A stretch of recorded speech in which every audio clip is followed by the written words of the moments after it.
Les gens, les gens, les gens. Hier soir, notre gouvernement a fait exploser une bombe.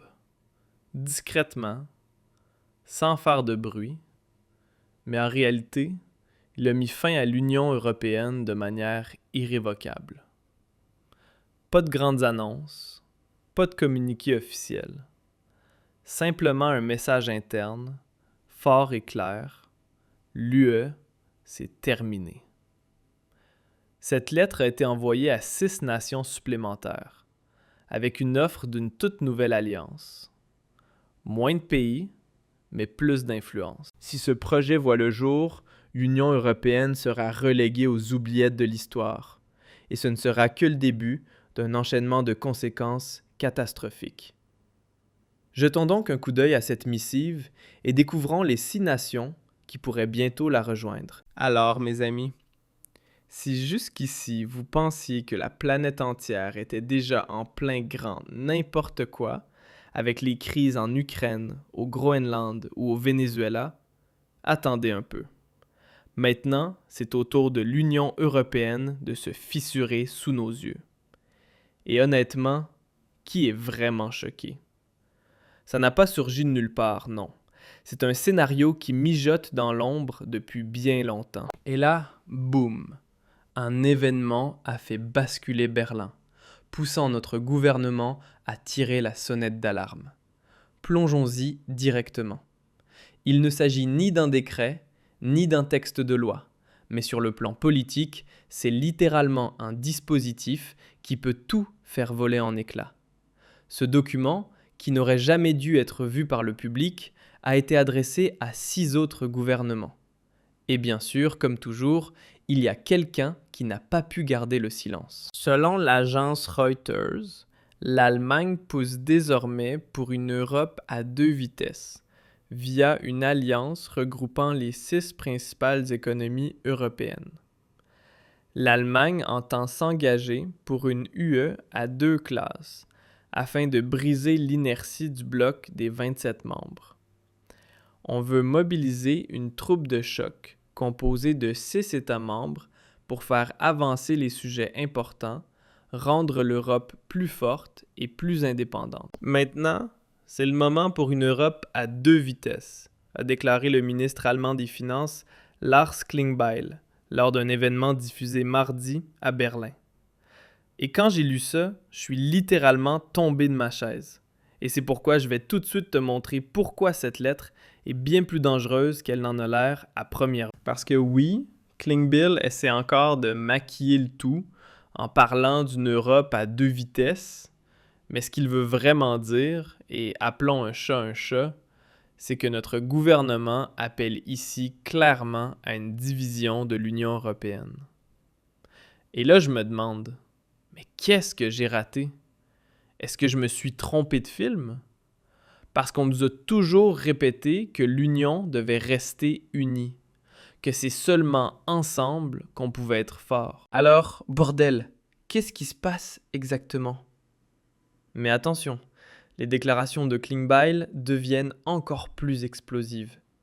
Les ministres des Finances d'Allemagne et de France veulent renforcer la compétitivité de l'Europe en mettant en place un nouveau format regroupant les 6 principales économies du bloc, comme l'a révélé une lettre du ministre allemand. Et là, tenez-vous bien, pour survivre dans un contexte géopolitique de plus en plus imprévisible, l'Europe doit devenir plus forte et plus résiliente, écrit Klingbeil à ses homologues, avant d'ajouter que continuer comme avant n'est plus une option. Bam! C'est le coup de massue, la boule de démolition qui traverse toute l'Union européenne, sans ménagement, sans pitié. Klingbeil te dit noir sur blanc que continuer comme avant n'est plus envisageable, retirant ainsi à l'UE toute légitimité et tout crédit. Il écrit même dans sa lettre que ce refus de continuer s'explique par une nécessité de survie géopolitique.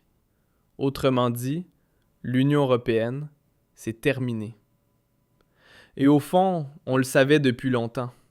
La seule formation politique qui l'avait dit à voix haute, c'était l'AfD, et elle s'était attiré les foudres de tous. Mais maintenant, Ce n'est pas seulement un politicien de l'AfD ou un provocateur de service, c'est carrément un ministre SPD, notre ministre des Finances, notre vice-chancelier, qui dit tout haut que l'UE est à l'agonie. Et pour être honnête, ce tournant était prévisible depuis longtemps. 27 pays, 27 vétos, et à la fin, rien ne se passe. Au lieu de faire de l'Europe une puissance géopolitique, nos politiciens européens préfèrent se chamailler sur la courbure réglementaire des bananes. Cette Union européenne n'est pas seulement ridicule, elle est, comme Klingbeil l'a dit très justement, incapable de survivre géopolitiquement. Ce changement était donc plus que nécessaire. Mais ce qui me sidère, c'est que ce soit justement le gouvernement Merz qui tire sur le frein d'urgence. J'ai toujours cru qu'ils allaient s'accrocher à ce cadavre politique jusqu'au bout. Mais bon, voilà qu'on parle d'une nouvelle alliance, avec 6 pays puissants, pour ramener l'Europe à sa gloire passée et en faire un bloc de pouvoir enfin respecté à l'échelle mondiale.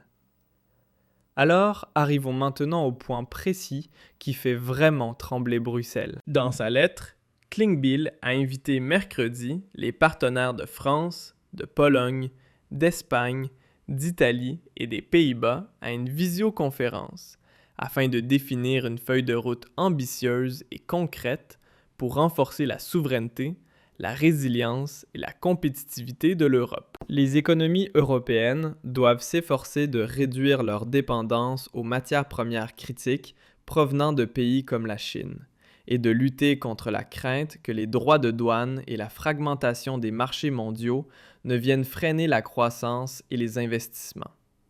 Et bien sûr, on peut débattre du choix de ces 6 pays, mais en termes de population et de puissance économique, ce sont les 6 plus grands de l'UEPE. Personnellement, j'aurais préféré remplacer l'Espagne et l'Italie par la Suède et l'Autriche. Parce que soyons honnêtes, l'Espagne et l'Italie sont des pays bénéficiaires qui vivent sous perfusion européenne. Mais comme ils possèdent une force militaire plus conséquente, ils font naturellement partie du noyau dur de cette nouvelle alliance de puissance. Mais rien n'est encore gravé dans le marbre, et peut-être que cette nouvelle alliance européenne évoluera encore un peu. Pour l'instant, une seule chose est sûre, l'Union européenne, telle que nous la connaissions, avec ses 27 membres, est morte. Et c'est précisément notre gouvernement, avec un Friedrich Merz qui voit grand sur le plan géopolitique, lui qui veut enfin que l'Allemagne soit de nouveau respectée sur la scène mondiale, qui a tiré la sonnette d'alarme.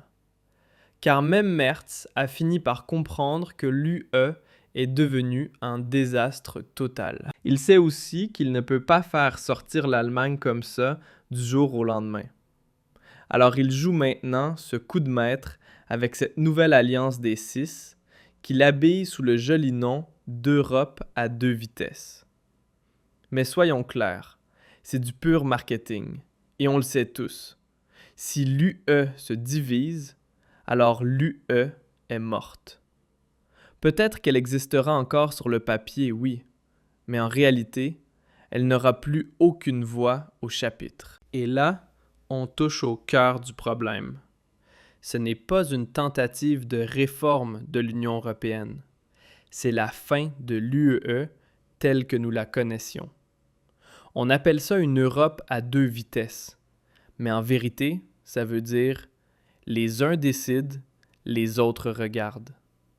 Si cette alliance des 6 voit le jour, Bruxelles ne sera plus qu'un décor de théâtre. La question n'est donc plus de savoir si l'Union va éclater, mais bien qui en fera encore partie à la fin et qui sera laissé sur le bord de la route.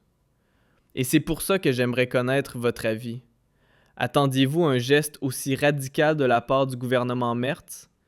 Écrivez-moi « Exit » en commentaire si vous pensez que c'est un soulagement pour l'Allemagne ou « UE » si vous croyez que c'est un désastre total. Yeah!